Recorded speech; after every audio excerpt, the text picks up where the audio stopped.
এমন কিছু মূলনীতি বলেন যেগুলো অনুসরণ করলে আপনার মতো দক্ষ এবং যোগ্য কোরআন হাদিসের আলেম হতে পারি, যেমন তেমন আলেম না, দক্ষ আলেম আপনার মতো। এটা আমি বলি, আপনার কোরআন মতো হতে চান নাকি ভাই?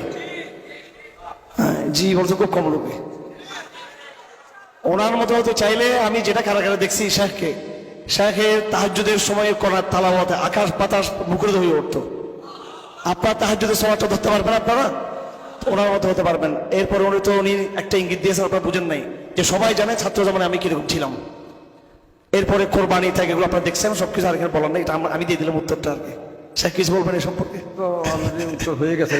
মানে একটা হচ্ছে যে শুধু এলমে জাহের, যেটা মানে কোরআন হাদিসের বই পড়ে এটা না, বরং আল্লাহর সঙ্গে একটা সম্পর্ক রাখতে হবে। এরা সাহাবায়ে কেরামদের আদর্শ ছিল।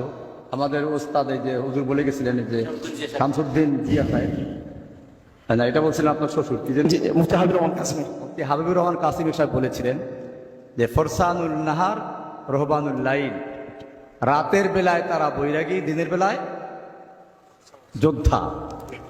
তো আমাদের এটা আসে আল্লাহর সঙ্গে সম্পর্ক স্থাপন করতে হবে। আমি মূলত জেলখানায় যখন আমাকে একা রাখা হয়, তখন চিন্তা করলাম যে একা সময় কারোর সাথে কথা বলা যাবে না, দেখা নাই, তো সময়টা কিভাবে কাটবে। তো আমি চিন্তা করলাম যে মানুষের সঙ্গে কথা না বলে আল্লাহর সঙ্গে কথা বলা যায় কিনা। আল্লাহর সঙ্গে কথা বলার মাধ্যম হচ্ছে কোরআন।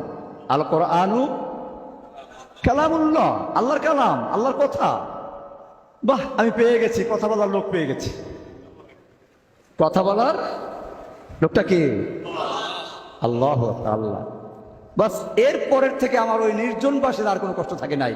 এবং আমি আসলে হাফেজ ছিলাম না বাইরে, ওই যে পড়া শুরু করলাম, আলহামদুলিল্লাহ কোরআনের হাফেজ হয়ে আপনাদের পেয়েছি। এটা আল্লাহর একটা নেয়ামত। আমি আপনাদের বলতাম না কথাটা, কিন্তু যেহেতু কোরআনের ব্যাপারটা আসছে, তাই না? কোরআন শরীফ, তো আলহামদুলিল্লাহ।